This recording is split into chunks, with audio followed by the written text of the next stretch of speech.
So your budget may be tight, and maybe you're wondering, what must I do for estate planning versus what might be nice, especially down the road a bit? Also, how do you know if you're going to be spending extra money? For example, if somebody has a range of money, where will you land on that range? We're going to be talking about all of that in this video. Hi, my name is Ellen Cookman, and today we're going to be talking about estate planning on a budget. So first, let's talk about what documents are absolutely necessary. So there's two documents that I say everybody needs to sign when they turn 18. An Advanced Healthcare Directive and a Durable Power of Attorney for Finances. Okay, so the Advanced Healthcare Directive, and why 18 by the way? At 18 you become an adult and then your parents can't sign for you. So when somebody turns 18, whether they're typically abled or they have special needs, but they have to understand what they're signing. They have high functioning needs, then they should sign a durable power of attorney and an advanced healthcare directive. So the advanced healthcare directive is what you need to talk to the doctors on somebody's behalf.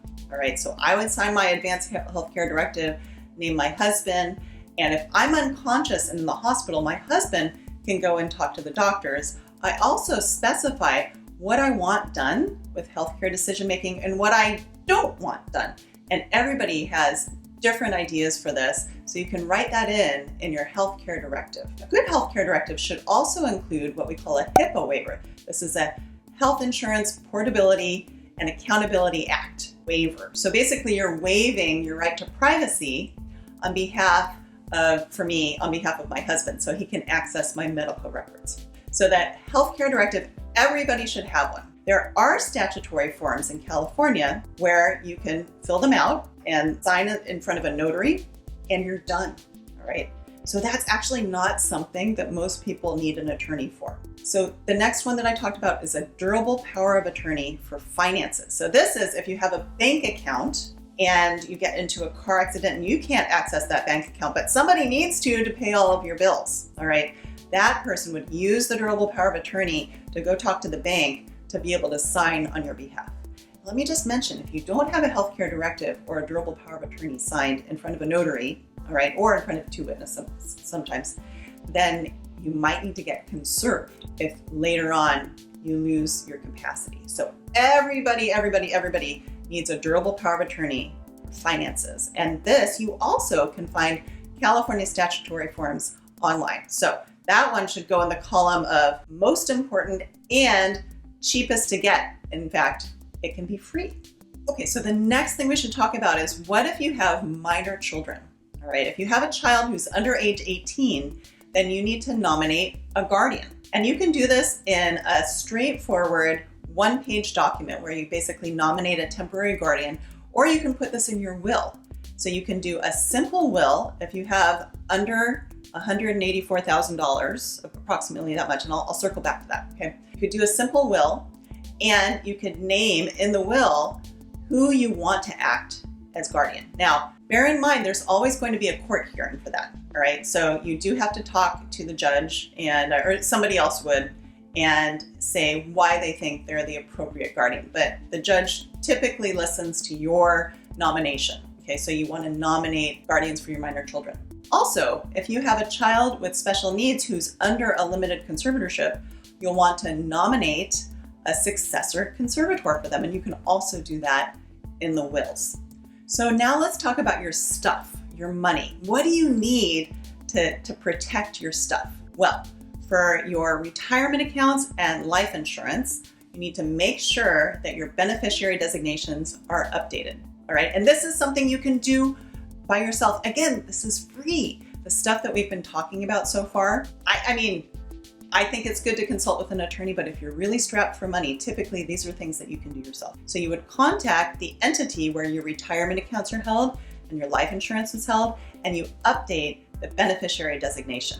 Okay, you ask for the designation form, you fill out who you want to receive it, you put the percentages, you sign it, then you send it back. That can all be done and it's free, but that's a big part of estate planning that a lot of people miss. And when you miss it, that can go through probate. So what about assets that don't have a beneficiary designation listed? That would be like if you have a residence, okay? There's a lot of people in the Bay Area who have an expensive house but really hardly have any cash. And so they could still be strapped financially and need to know about estate planning on a budget, right? So for assets that don't have a beneficiary designation, so this would be like bank accounts, brokerage accounts, mutual funds, money market accounts, any sort of real estate, houses, residences, and rentals, any of that, okay? Those things, if you have a total of more than, it's about $184,000, maybe a little bit over that. Right now, it's the end of 2022,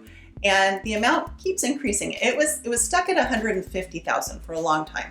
It just went up a little bit, so it's hard to follow that number. But anyways, if you have more than that, a total of that, if you aggregate all of your assets and they total more than that amount, that 184,000 something, then your assets would be subject to probate court, okay? And nobody likes probate court. I have a video on probate and why it's so awful, so you can find that video and watch it. But we want to avoid probate, and to do that, we create what's called a revocable living trust. Now, where should you go to create a revocable living trust? Well, there's a few options. You know, you may work for a company and they have a legal insurance company where they will have somebody at a different firm come in for no cost to you. That can be helpful if you're a very straightforward situation, okay?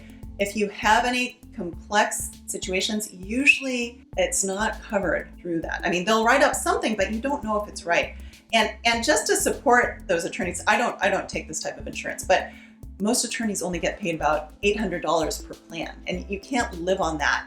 Basically, you know, or you'd have to crank out just a ton of plans. Usually they're drafted by paralegals, and attorneys don't have the time to look it over, all right? So be very cautious about like ARAG and Hyatt Legal, and you know, they can be appropriate if you're very strapped for money and you don't have a complex situation. So what's a complex situation? If you have a child with special needs, typically they don't really know how to do that type of planning. If you're worried that your child is going to get married and divorced and you want something like a dynasty trust, they don't do those. Let's say that you're a blended family and you want to make sure that your half goes to your kids and not your spouse's kids. That you may not get the right planning for, okay? And then you also have to shepherd the deed recordation through the process. So if you can work with an attorney on this, I'd say you should. As for using the NOLO drafts, I think NOLO version is very helpful for learning the different concepts. I have a good attorney friend who writes for them, and I read a lot of her content. So it's really, really helpful in that way. But there's nobody who's making sure that what you drafted is right.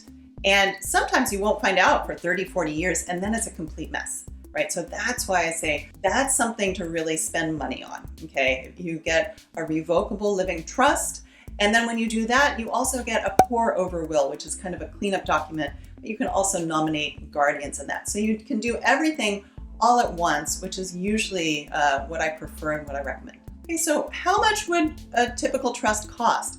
It really depends where you live, what the situation looks like. You know, you can call around to different attorneys. There are also legal referral services in the different counties that you can find, or you can find somebody by word of mouth. We would, of course, love to work with you ourselves. And we have our wonderful associate attorney, Hannah, who she helps with families that the situation is a bit more straightforward, and she can offer our services at a lower price point. So we do try to accommodate you. If you're really looking at doing estate planning on a budget, please look into this. There's a lot of planning you can do for no money or low money. And it's so important to set up the next generation for success so they don't have a mess to deal with. If you enjoyed this video, I encourage you to watch my basic estate planning video, where I talk all about the basics of estate planning. I go into more detail about these different types of documents so you can really be well equipped for the future. And I'll see you over there.